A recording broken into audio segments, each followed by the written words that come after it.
বাফুফে কেন গোপন রেখেছিল বাংলাদেশ ভার্সেস আল ওয়াদাদের ম্যাচের ফলাফল তা এখন জলের মতো পরিষ্কার।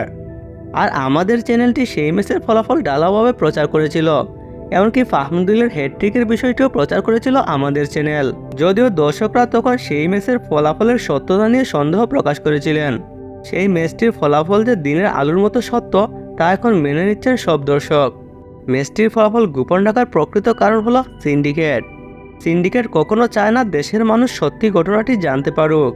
যেমন ধরে ফাহমুদুলকে দল থেকে বাদ দেওয়ার বিষয়টি।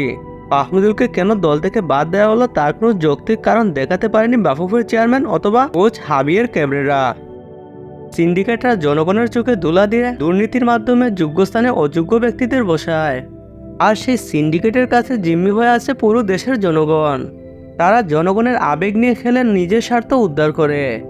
বন্ধুরা, বাফুফে যদি সেই ম্যাচের ফলাফলটি প্রকাশ করত তাহলে আজ কোটি কোটি ফুটবল প্রেমীদের দল বইত বাফুফে প্রাঙ্গণে। দেশের মানুষকে বোকা বানিয়ে তারা খুব টেকনিক্যালি বিষয়টি হ্যান্ডেল করেছে। বন্ধুরা, আমরা যদি সময় থাকতে দেশের ফুটবল থেকে সিন্ডিকেট ভাঙতে না পারি তাহলে হামজা চৌধুরীর মতো ফুটবলারও মুখ ফিরিয়ে নেবে আমাদের দেশ থেকে। খেলাধুলা সম্পর্কিত সব ধরনের আপডেট পেতে অবশ্যই আমাদের চ্যানেলটি সাবস্ক্রাইব করবেন। ধন্যবাদ।